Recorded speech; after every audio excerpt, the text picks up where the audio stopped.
Good morning. Good to see all the hardy souls that have braved the wintry weather this morning to get here. So, congratulations on making it. So, I'm Rod Kemkes, member of the Board of Trustees here at Cedars Unitarian Universalist Church, and welcome you all this morning.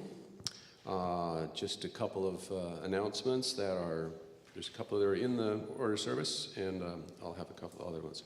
So on Wednesday, March 6th, there will be a group gathering at Cedars Center at 5 o'clock to discuss the proposed changes to the Article 2 of the UUA bylaws. And on Friday, there's a Climate Circle event at Bethany Lutheran Church at 6:30. And on Saturday, March 23rd, there will be a field trip to the Washington State History Museum in Tacoma about the 1968 Poor People's Campaign exhibit. And you can talk to Reverend Zachary about that if you're interested. Also wanted to mention that we'll be starting our event sales here in March, and I think it'll be posted in the Beacon on Friday, and then next Sunday we'll have some tables out where you can sign up for all the events. I think we have 15 events that people have offered to host, ranging from murder mysteries to a pig roast to a pea patch and all kinds of things. So look for that. Also, we'll be starting our stewardship campaign a little bit later this year than we normally do. We usually start in March. We'll be starting middle of April, and that'll run till the middle of May. And then last, there'll be an event that the Island School will be having sometime afterwards. But we need to keep our chairs up, so don't rush to put the chairs away after the service today. So, and welcome.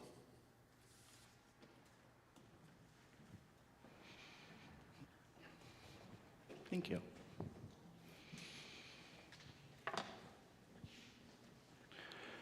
Before I offer our opening words, I want to invite us to take a moment to turn to one another, to get up and walk around a bit and greet each other to welcome ourselves into this space.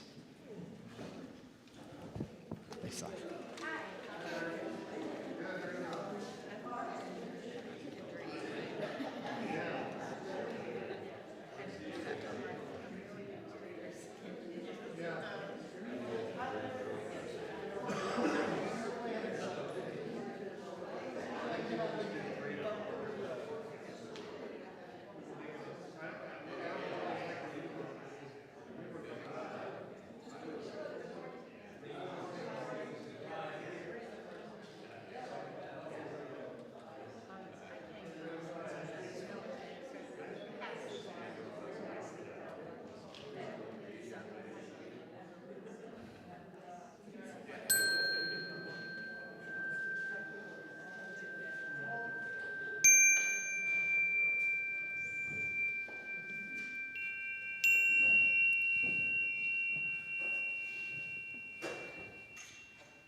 From the moment we take our first breath until our last, our breath animates us.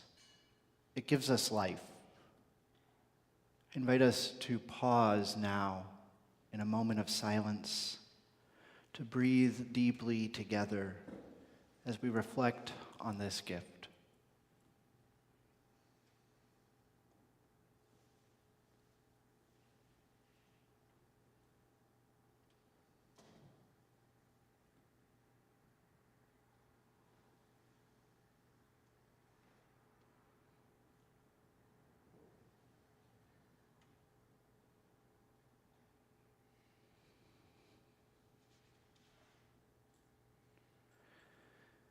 This day, as we come together, may the breath that animates us be the spirit that moves us to engage the world, deepening our commitment to justice, deepening our connection to each other. May our breath sustain us and move us. Come, let us worship together.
Thank you, Audrey. That makes me want to listen to the whole thing.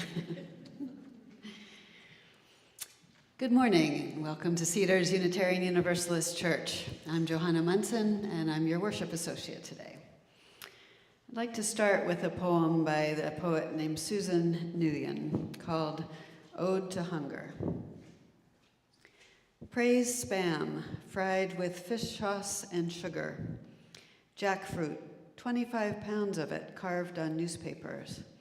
Latex sap, sticking fingers. Praise Kraft mac and cheese, small miracle of powdered cheddar. Pork floss in the big Tupperware. Sara Lee, praise soy sauce and rice. Shrimp cup noodles, 3 minutes till done. Praise the soft insides of baguettes, the first star fruit, pocketed and sliced, to Chef Boyardee. To durian, sweet scent of garbage. To pickled mustard greens, lean cuisine. Pizza bagels after school. Praise women, infants, and children. Banana blossoms, heart thinly sliced in vinegar, drained of all color. My mom's parents were Unitarian Universalists, well, probably Unitarians, since they didn't merge until 1961, but they were Unitarians then from the early 1900s, and they've always been held up as prime examples of living out the second principle, justice, equity, and compassion in human relationships, even though that didn't come into use until 1961. My grandfather flew relief planes in Europe during the last years of World War I, and later in life became a philanthropist as his financial situation improved. My grandmother was deeply involved in the integration of Boston's public schools in the 1970s, and she came from a long line of activists dating back to the late 1800s. That's a lot to live up to. In the 1930s and 40s, they farmed land near Boston, growing most of their food and keeping animals for milk and meat. The gardening continued when they moved to the Boston suburb of Belmont, and I can still picture that cold room down in the basement, lined with shelves with rows of canned fruit and vegetables, and that very musty smell. But they never starved, and I certainly have never lacked for food. What would you be willing to do in order to get food? If you were starving, what would you do to get another meal? What would you eat that maybe normally you would never touch? Many people here have lived through some challenging times in terms of access to food, or have parents who did. Anyone here ever eaten Spam? Yeah. As a kid, I remember having that a few times, fried in the pan. That smell. But any Kraft mac and cheese lovers? Yeah, my kids certainly did. Not my favorite, but what if that's all that was available? I turn up my nose at that thought, and that's a sign of privilege. At least there's something to put on the table. But then there's actual starvation and what people will do to get something, anything, to eat. That image of the Palestinians racing towards the aid trucks in Gaza last week, only to be killed by Israeli bullets. That level of hunger is impossible for me to imagine. They were desperate for some food to relieve their suffering, to ease the ache in their loved ones' bellies, and they were perceived as a threat when they surrounded the trucks and were shot by Israeli soldiers. I often feel powerless to do much in the face of such suffering. I don't have a large bank account from which to make major donations to relief agencies. I can pressure my representatives to push the Biden administration to get a ceasefire in place, but I can't control any of the circumstances that would make such a miracle possible. On the question of food insecurity, however, I do feel that I can make a difference here locally. Thanks to my ancestors, I know how to grow vegetables and berries, and could certainly plant an extra row to go to the local food banks. Imagine life without fresh vegetables. So many do not have access to those treasures. If I wanted more education on how to grow things in the Pacific Northwest, I could join the Veg Club, a monthly Zoom gathering of people dedicated to making the most of growing food year-round, and they even have a YouTube channel that I could access. If I couldn't grow food because of lack of time, knowledge, or access to land, I could add an extra item, or 5, to my next shopping trip and put those in the boxes that are at all the local grocery stores. Maybe even organize a food drive or 2 with the local group of which I'm a member. Or make a monthly donation to the food banks, as their buying power is multiplied when they have cash on hand. Maybe I have more time than funds, so showing up at food banks to help sort donations and keep the shelves stocked would be a possibility. I volunteer twice a month at Helpline House to guide clients as part of my business, and the relief on people's faces as they check out with a full cart of food is such a gift. Or I could help out at a site where meals are prepared for those who are food insecure, and put love into the preparation so that those who come to eat know that they are cared for, at least in that moment. Imagine if we all joined together to make supporting local access to healthy food our spiritual path, our collective endeavor to foster justice, equity, and love. I dedicate the lighting of our chalice today to the potential of the seeds on this display. May the beauty of their growth and fruits of their harvest delight the senses of many. Please join me in reciting our affirmation as printed in the order of service. As we come together to worship, we remind ourselves to treat all people kindly because we are one family, to take good care of the earth because it is our home, and to live lives full of love and goodness because that is how we will all become the best that we can be.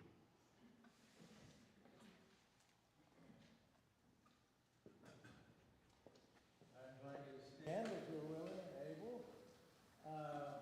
Our first hymn is going to be done as a round, but we need some instruction about it because it's deceptively simple.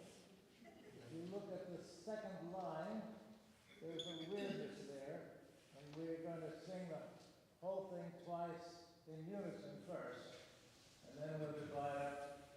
First group here, second group here. I'm going to sing it twice, except for this group that will sing it 2.5 times, but Johanna will handle that.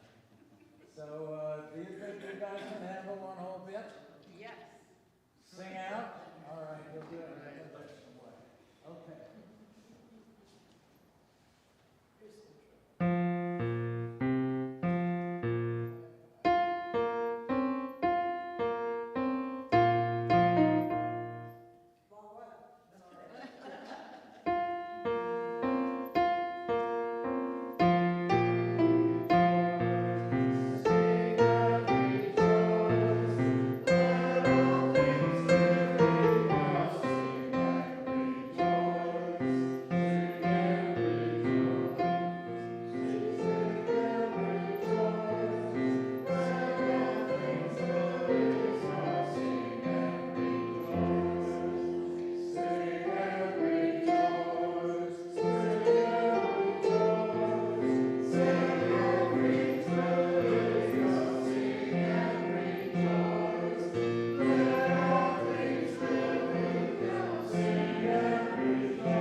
That's 3 times.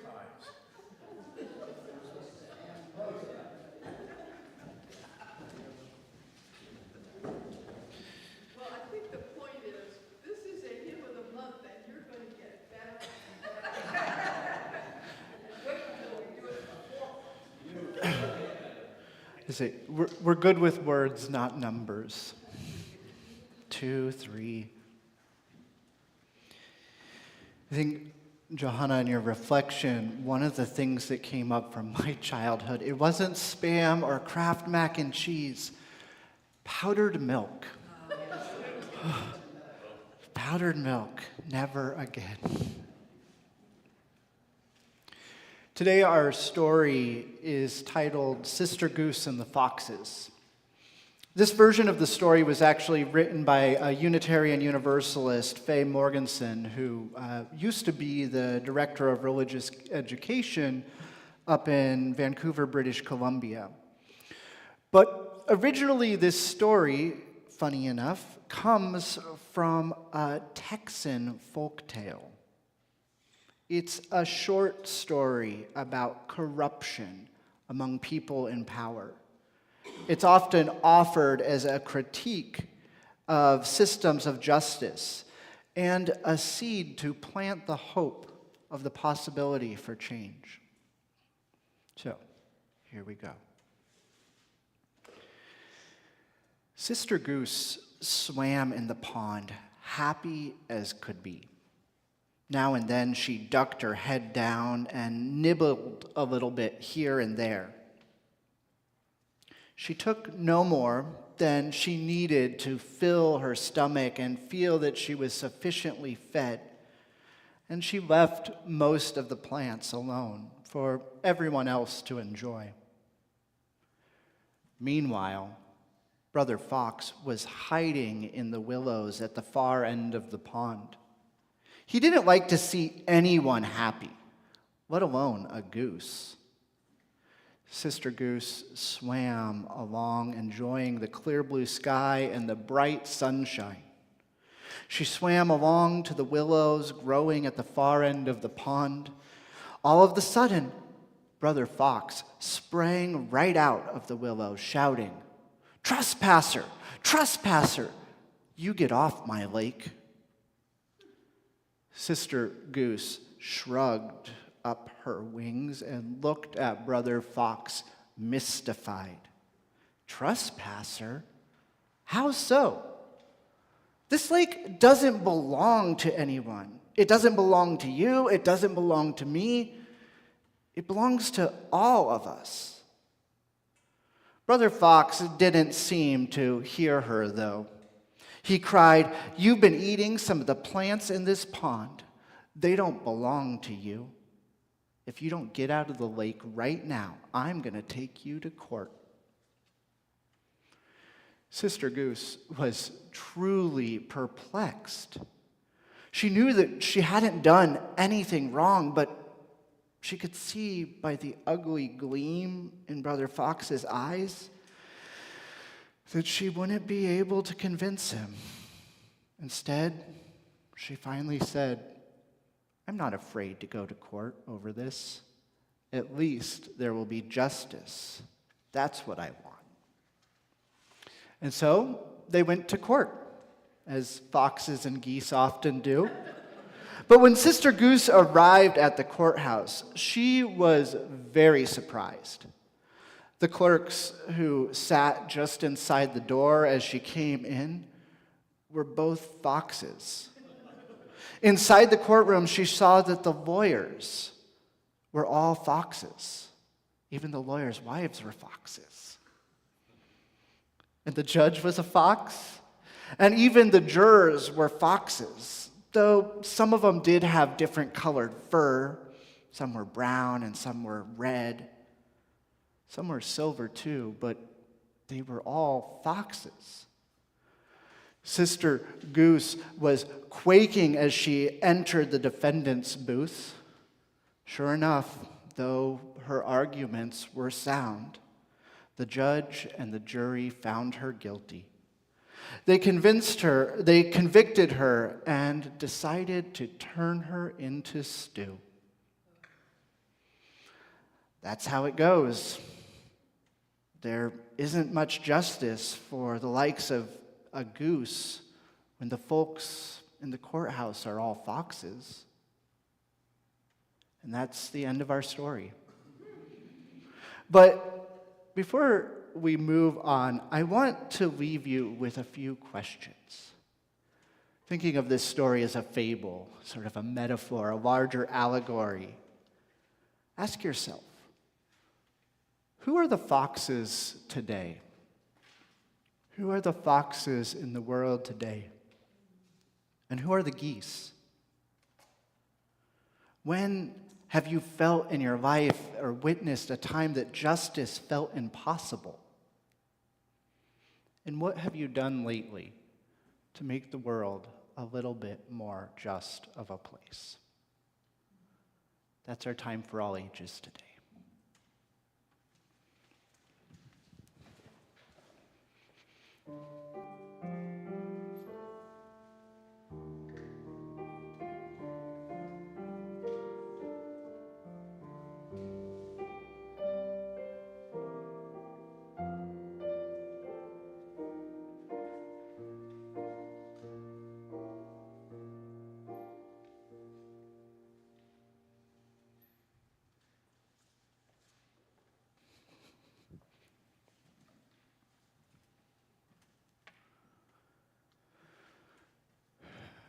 This morning we've heard some of the hardships that our world is facing, issues around the world that still impact us here, issues locally, and there is a whole litany of more things that could be added to this. We're in a time today when I feel that we need a prayer. We need a prayer that we can pray together. And not just any prayer, but a prayer that's more than thoughts and prayers sent into the void with pseudo-hope, yet no commitment. We need a prayer that is an impulse towards actual change.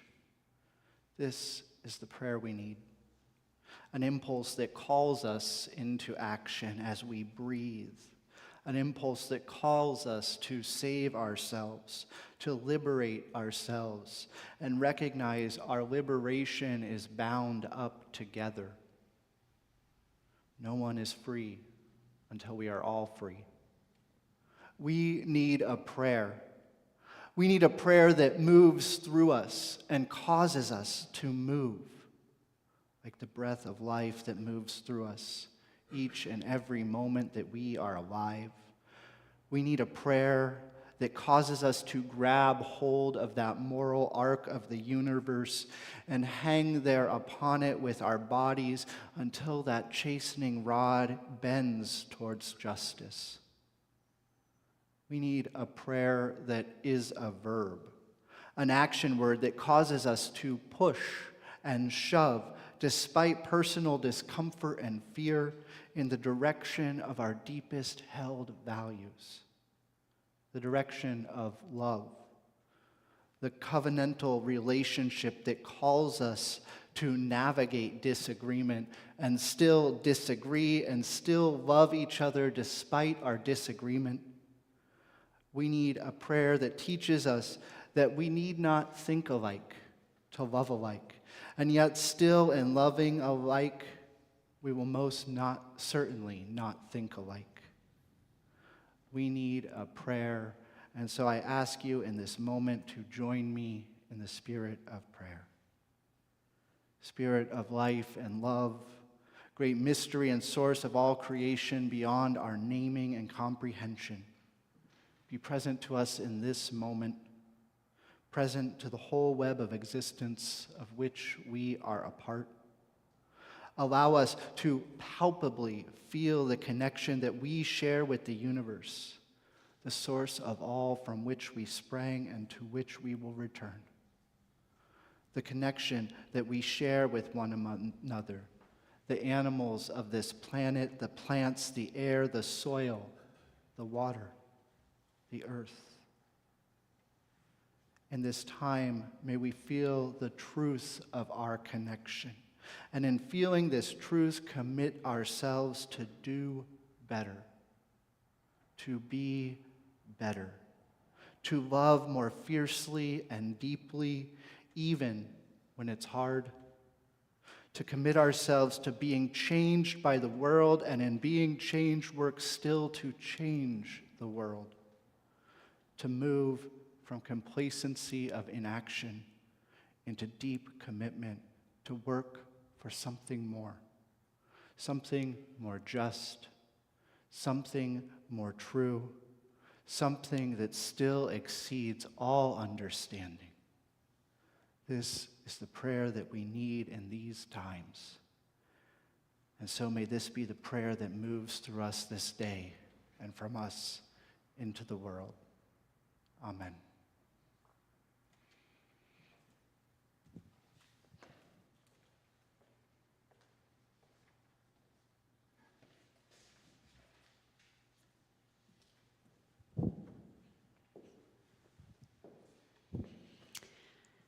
Now is the time in our service when we invite you to come forward and share a joy or a sorrow. We can pour a little water in the bowl to represent your joy, put a stone in to share your sorrow so that we may lighten your load. For those at home, please take this time to reflect on your life and know that we are with you in spirit. This part of the service is neither live streamed nor recorded.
water to represent sorrows that are held in our hearts, and pour a little more water so that we may celebrate in spirit.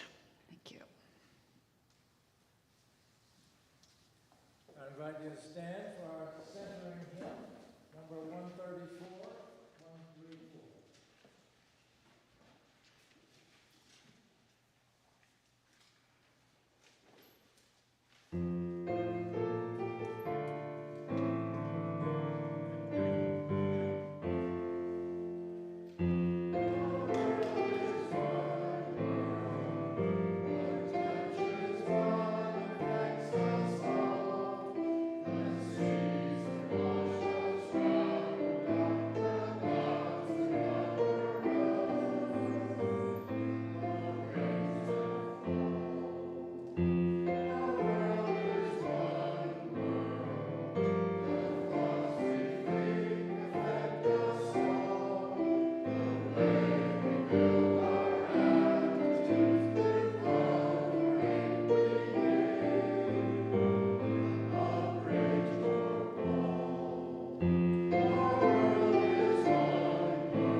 Humans cannot live on bread alone, to paraphrase the Bible.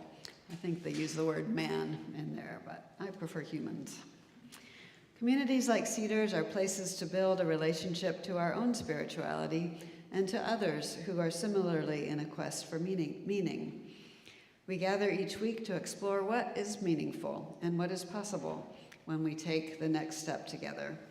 One step you can take today is to support Cedars financially. If you are a visitor or here for the first time, please feel free to let the basket pass you by. Your presence is a wonderful gift. Ushers, would you please come forward to collect the offering?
Thank you so much for your generous gifts.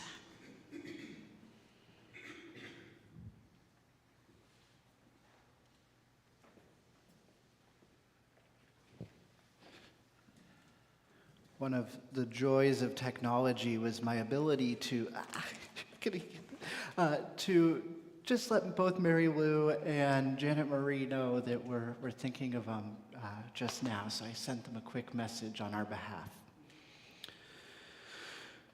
So, spirituality and social engagement, not a small topic.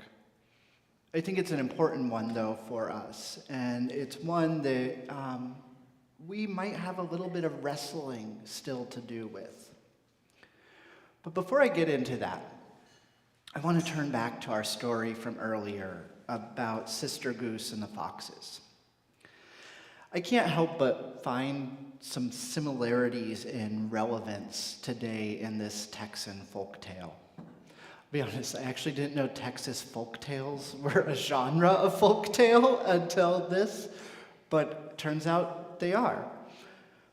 I shouldn't have been surprised. How many times have we heard a version of this same story play out with different stand-ins for Sister Goose and the Foxes? How many times have we maybe heard this story with different people and names given? Voices from the margin of our dominant culture have been singing a litany of these stories for ages. But as the Bible also tells us, vanity of vanities, all is vanity. There's nothing new under the sun, according to the book of Ecclesiastes.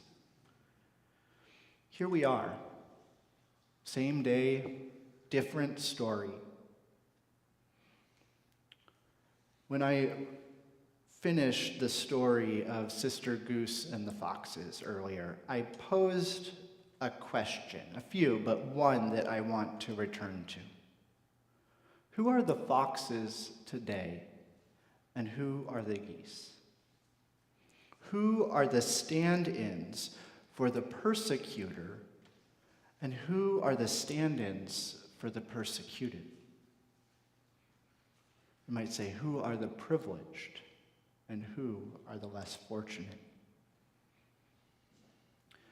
I know when I think of this question myself, I rarely like to think of myself as being one of those foxes. I mean, don't get me wrong, I think I'm clever and all that, and I sometimes have some good jokes, but I rarely want to see myself as being part of the system of persecution that drives injustice in our world. But just because I don't see it doesn't mean I don't occupy that role at times. When I look deep and am honest with myself, I see some ways which at times in my life I have been a fox. It would probably be easier for me to bury my head underneath the surface of a pond and just pretend that I'm a goose, that I'm one of the ones who's being persecuted or I'm somehow disadvantaged. But let's be honest. I am a white, cisgender, college-educated man. I have a pretty good brain and would describe myself as neurotypical. Physically, I am able-bodied for the time being. The world is built for people like me. The world is set up for people like me. And when I recognize that, I can kind of see those places where even when I don't want to admit it, I might be a bit of a fox. I can't speak for others in this room. I don't want to speak and say that your life experience has been like mine. But from conversations that I've had, I would guess that there have been moments in your own lives when maybe you have also been a fox. There have probably also been moments that all of us have been a goose. I think that's one of those things, is that this role can shift depending on context and social location. For me, over time, I may find myself not as able-bodied. I know that has come up for some of you. I may find certain capacities diminish that will change my degree of privilege that I have in certain situations. It's a really, really complicated moral calculus. And life is honestly sometimes so much more fluid than any binary way of saying goose or fox could fully describe. For some of us, we move between these roles depending on the situation. Sometimes we are geese, Sometimes we are foxes, and I believe there is power in recognizing that this dynamic can change. A power that I think also raises a further question. What do we do with this realization? What do we do with the realization that we have the power to perpetuate or disrupt systems of oppression? What do we do with that realization? Do we continue to be foxes, to revel in that power the system is set up for us? Or do we make the choice that activists, faith leaders, and people of privilege committed to equality have made, to wrestle with these figurative demons? Do we use our privilege as a tool to help advocate for the afflicted, for the geese among us? Or do we continue to benefit from oppression?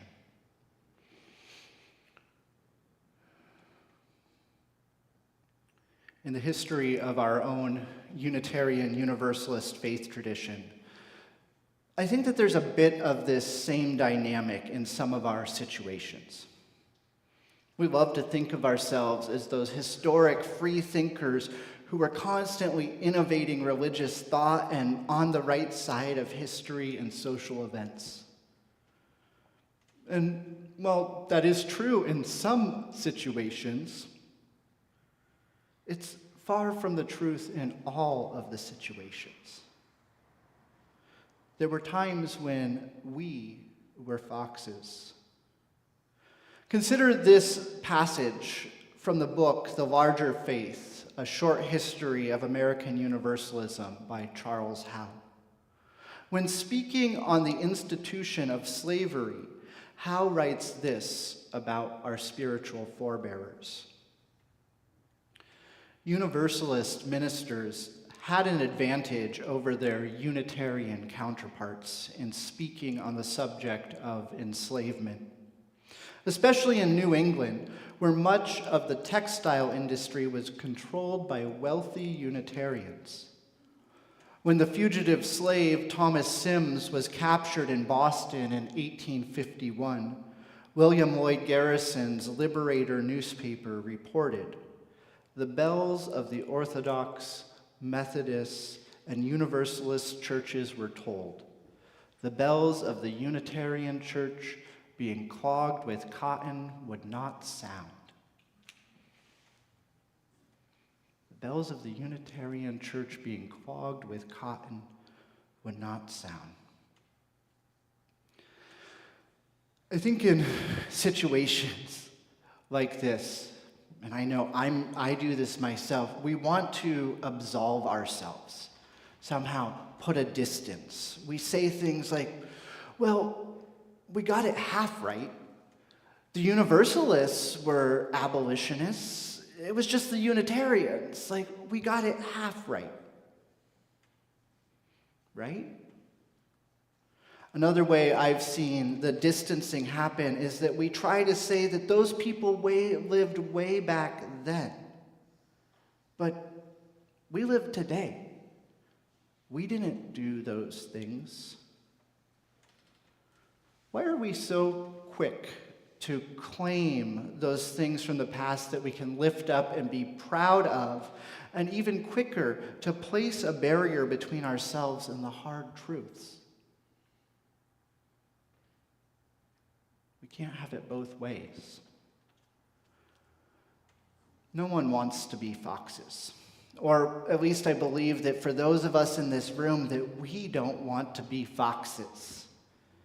I don't think the goal is to be a goose, at least in the context of the story, but I know we don't want to be the persecutors. We don't want to be part of the bad stuff. And yet, we can't talk about that intimate connection, that interdependent web of life, without acknowledging our role in both the good, the bad, and everything in between. Well, not technically a Unitarian himself. Frederick Douglass was heavily influenced by Unitarian theology in his life, particularly the transcendentalist thought, which I would just as a side note say, for Unitarians at the time, transcendentalism was not popular. We love it today, but they weren't the well-loved transcendentalists back then.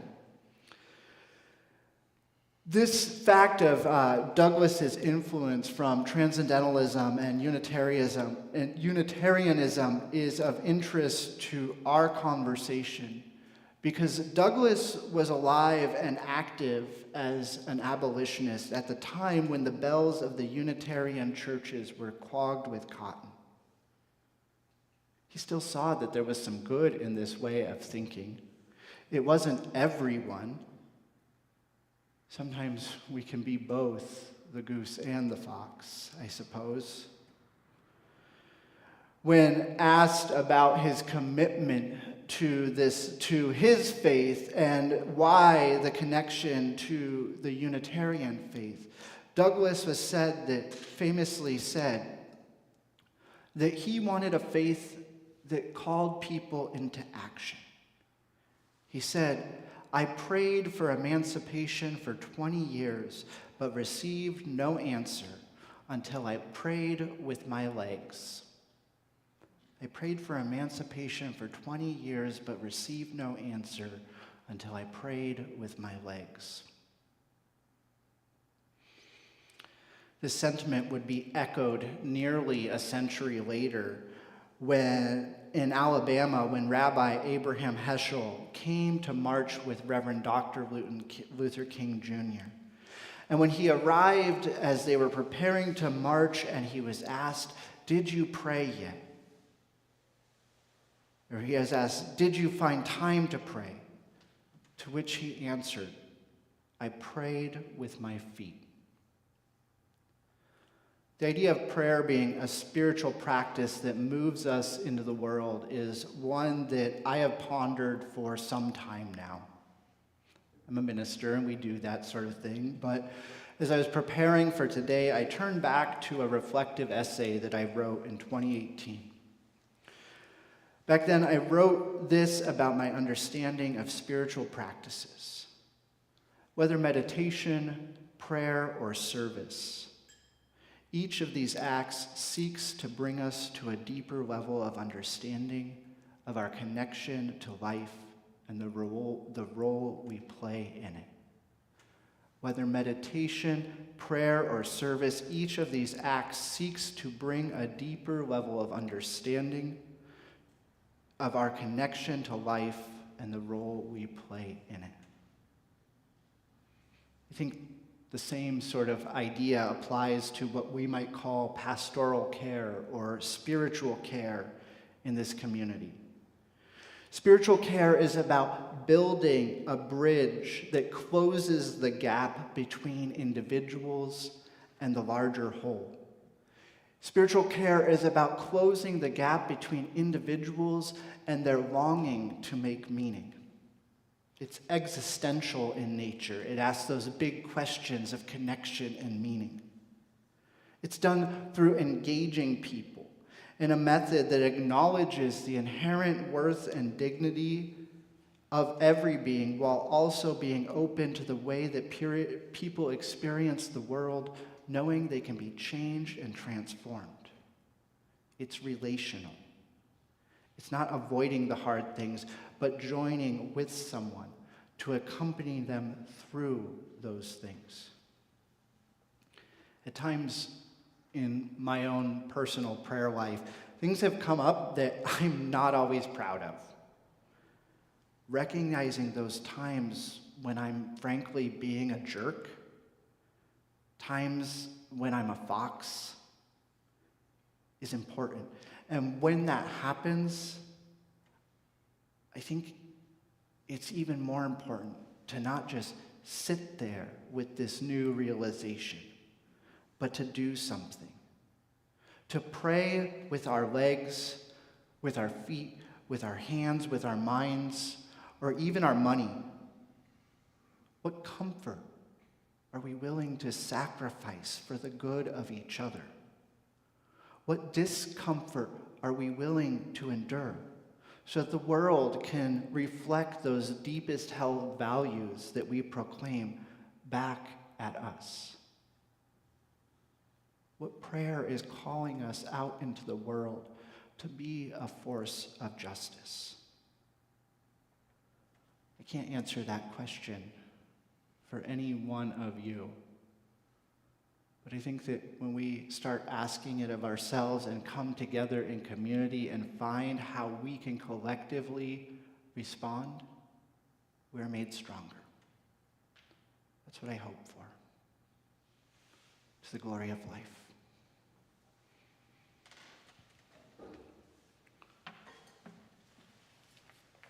I'd like to invite you to rise as you are willing and able as we prepare to sing our closing hymn of today's service, hymn number 169, We Shall Overcome.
Please repeat after me as we extinguish the flame of our chalice.